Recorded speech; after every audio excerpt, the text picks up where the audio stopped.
Como Iniciativa per Catalunya Verds condenamos los atentados de ayer en París y expresamos nuestro dolor y nuestra consternación por las víctimas. Hemos hecho llegar nuestra solidaridad a los compañeros de nuestros partidos hermanos en Francia y hoy su dolor es nuestro dolor. Las víctimas de París también son nuestras víctimas. Como dice la gente hoy aquí, hoy todos somos franceses, que en definitiva es un atentado no solo contra Francia, sino contra valores universales, ¿no? Contra el derecho a la vida, contra los derechos humanos, contra la libertad y la democracia. Ante ello, lo que hay que hacer es no dar pasos atrás, sino pasos adelante.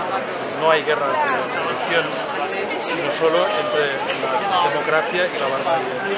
Por tanto, sabemos que los primeros que luchan precisamente contra el fundamentalismo son musulmanes, los que están en la primera línea de la batalla contra el fundamentalismo. Las personas refugiadas que vemos que entran en Europa huyen precisamente de este terror que ha asolado esta noche a París. Por tanto, ante todo ello, más democracia.